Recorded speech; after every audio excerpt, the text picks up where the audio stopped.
તો મોટા સમાચારથી આ બુલેટિનની શરૂઆત કરવી છે। રેરા દ્વારા પ્રમોટરો માટે નવા દિશા નિર્દેશ જાહેર કરવામાં આવ્યા છે।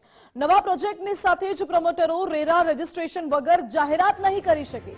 જાહેરાત, માર્કેટિંગ અને બુકિંગ પહેલા રેરામાં નોંધણી ફરજિયાત કરવામાં આવી છે।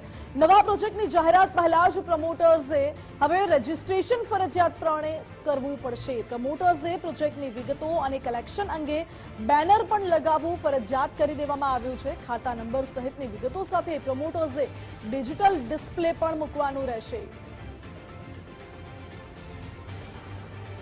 વધુ જાણકારી સાથે ફોન લાઈન પર જોડાઈ ગયા છે સંવાદદાતા નિકુંજ જાની। જી નિકુંજ।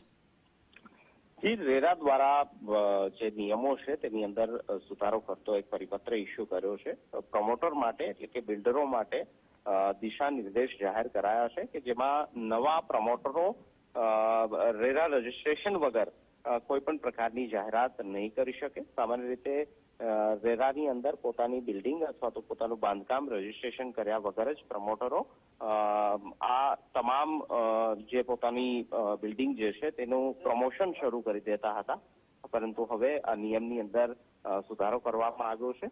જાહેરાત, માર્કેટિંગ, બુકિંગ સહિતની એ જાહેરાતો રેરામાં રજીસ્ટ્રેશન એટલે કે નોંધણી કર્યા બાદ જ કરી શકાશે।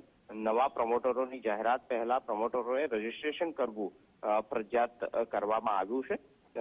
જે પ્રમોટરો છે તે પ્રોજેક્ટની સાઇટ પર તેમના પ્રોજેક્ટ સંદર્ભને લઈને તમામ વિગતો તેમને ડિસ્પ્લે કરવી પડશે। પ્રમોટરોએ ડિજિટલ ડિસ્પ્લે પણ પોતાની સાઇટ પર મૂકવું પડશે, જેમાં રેરા રજીસ્ટ્રેશન સહિતની તમામ એ વિગતો કે જે ખરીદનાર વ્યક્તિ જે છે તેના માટે મહત્વની હોય તે તમામ જે તે પ્રમોટરો જે છે તેને જાહેર કરવા પડશે અને તે પણ રેરાની અંદર રજીસ્ટ્રેશન કર્યા બાદ જ આ પ્રકારની જાહેરાત થઈ શકશે। તે પ્રકારનો નિયમની અંદર સુધારો કરીને અલગ અલગ દિશા નિર્દેશ જે છે તે રેરા દ્વારા ઇસ્યુ કરાયા છે।